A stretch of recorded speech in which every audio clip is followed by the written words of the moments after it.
മലയാളത്തിലെ യൂത്ത് ആക്ടേഴ്സിൽ വെച്ച് നോക്കുമ്പം ഏറ്റവും മികച്ചൊരു നടൻ തന്നെയാണ് ആസിഫ് അലി. നമുക്ക് എല്ലാവർക്കും അറിയാം. ആസിഫ് അലിക്ക് ഇടയ്ക്ക് യൂത്തിൻ്റെ ഇടയിൽ നല്ലൊരു ക്രേസ് ഉണ്ടായിരുന്നു.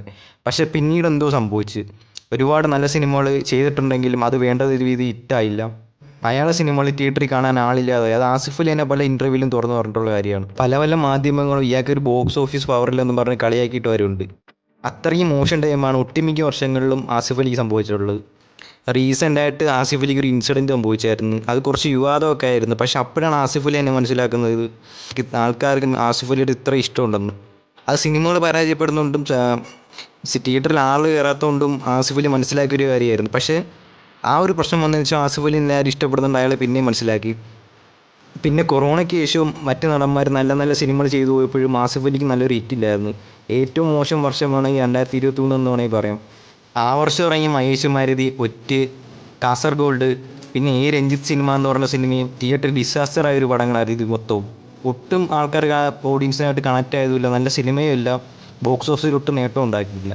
പക്ഷേ 2018 ക്യാരക്ടർ മാത്രം ഇത്തിരി ആൾക്കാരുടെ ഇത്തിരി ശ്രദ്ധ കൊണ്ടുവന്നത്. പക്ഷേ ആ വർഷം ആസിഫ് അലിയെ സംബന്ധിച്ച് ഒരുപാട് മോശം വർഷം തന്നെയായിരുന്നു. ഇങ്ങനെ ആസിഫ് അലി ഒരുപാട് മോശം സിനിമകൾ ചെയ്തുകൊണ്ട് തന്നെ അയാൾക്ക് മനസ്സിലായി ഇങ്ങനെ പോയാൽ ശരിയാവത്തില്ല, നല്ല സിനിമകൾ തന്നെ ചെയ്യണം, എന്നാലേ ഓഡിയൻസ് നമ്മൾ അക്സെപ്റ്റ് ചെയ്യത്തോളും. അതുകൊണ്ട് 2024 എന്ന വർഷത്തിലോട്ട് കയറിയപ്പോൾ തന്നെ ആസിഫ് അലിയുടെ ഒരുപാട് മികച്ച സിനിമകൾ നമ്മൾ കണ്ടായിരുന്നു. 2024 വന്നപ്പോഴേക്കും ആസിഫ് അലിയുടെ കരിയർ തന്നെ മാറി എന്ന് വേണമെങ്കിൽ പറയാം. ഒരുപാട് മികച്ച സിനിമകൾ അയാൾ ചെയ്യാൻ തുടങ്ങി. ജിസ് ജോയിയുടെ സിനിമ ചെയ്യുമ്പോഴത്തേക്കും നമ്മളെല്ലാവരും പ്രതീക്ഷിക്കുന്ന ഒരു നോർമൽ ഫീൽ ഗുഡ് മൂവീസ് ആയിരുന്നു. പക്ഷേ അതിൽ നിന്നെല്ലാം മാറി ഒരു ത്രില്ലർ ജോണറിലേക്ക് ആസിഫ് അലി മാറി. നമ്മൾ ഓർത്തു വയ്ക്കുന്ന രീതിയിൽ ഒരു പോലീസ് വേഷം അയാൾ ആ സിനിമയിൽ ചെയ്ത്. പിന്നെ അമിഗോസ് അഡിഗോസ് ഒരുപാട് വലിയ ഹിറ്റൊന്നും അല്ലായിരുന്നെങ്കിലും അതിനകത്ത് ക്യാരക്ടർ എല്ലാവർക്കും ഓർത്ത് വയ്ക്കാൻ പറ്റും. നല്ലൊരു എൻ്റർടൈൻമെൻ്റ് ആയിരുന്നു. സിനിമ അത്ര വലിയ വിജയമൊന്നും അല്ലായിരുന്നു. പിന്നെ കിഷ്കിന്ദ ഉണ്ടായാലും ആസിഫ് അലിയുടെ പടത്തിന് ആൾ കയറുന്നില്ല എന്നുള്ളൊരു പരാതി ഈ സിനിമയിലൂടെ മാറിക്കിട്ടി. ഒരുപാട് ഫാമിലി ഓഡിയൻസ് വരെ ഈ പടം കാണാൻ കയറി. പിന്നെ ലെവൽ ക്രോസ് അധികം ഹിറ്റാവാതെ പോയ പടമാണ്. പക്ഷേ OTT ഇറങ്ങിയ ശേഷമാണ് ആ സിനിമയ്ക്ക് നല്ല അപ്രിസിയേഷൻ കിട്ടിയത്. കൂമനും കഴിഞ്ഞ വർഷം ഇറങ്ങി ഒരുപാട് ത്രില്ലർ സിനിമകളെല്ലാം കണ്ടു കഴിഞ്ഞപ്പോൾ എനിക്ക് മനസ്സിലായി ആസിഫ് അലിക്ക് ഏറ്റവും കൂടുതൽ ആപ്റ്റാവുന്ന ക്യാരക്ടർ ത്രില്ലർ ജോണേഴ്സിലെ സിനിമകളാണ്. കാരണം അത് അയാൾ നല്ലോണം ചെയ്യുന്നുണ്ട്. അത് നല്ല പെർഫെക്റ്റോടെ ആ ക്യാരക്ടേഴ്സ് ആസിഫ് അലി ചെയ്യുന്നുണ്ട്. അപ്പോഴാണ് ആസിഫ് അലിയുടെ നല്ല ടാലൻറ്റ് ശരിക്കും പുറത്തോട്ട് വരുന്നത്. നല്ല ഡയറക്ടേഴ്സിൻ്റെ കിട്ടുമ്പോൾ അയാൾ നല്ലോണം അഭിനയിക്കുകയും ചെയ്യുന്നുണ്ട്, നല്ല സിനിമയൊക്കെ കിട്ടുകയും ചെയ്യുന്നുണ്ട്.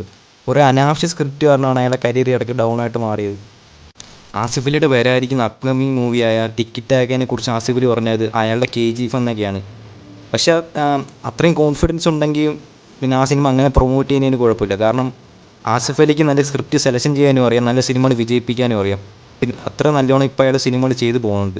പിന്നെ മമ്മൂട്ടി, മോഹൻലാൽ, മഹേഷ് നാരായണ സിനിമയിൽ ഒരു ചെറിയ റോളിലൊക്കെ ആസിഫ് അലി വരുന്നതെന്നുള്ള റൂമേഴ്സ് ഉണ്ട്. പക്ഷെ അതൊന്നും ഇതുവരെ കൺഫേം അല്ല. ഇപ്പോൾ ഇറങ്ങിയ രേഖാചിത്രത്തിലൂടെ കണ്ടു കഴിഞ്ഞപ്പോൾ മനസ്സിലായി ആസിഫ് അലിയുടെ ഏറ്റവും ബെസ്റ്റ് ടൈമിലാണ് ആസിഫ് അലി ഇപ്പോൾ നിൽക്കുന്നത്. ഇതുപോലത്തെ സിനിമകൾ ചെയ്ത ഓഡിയൻസ് ഇനിയും അയാളുടെ പടത്തിന് കയറും.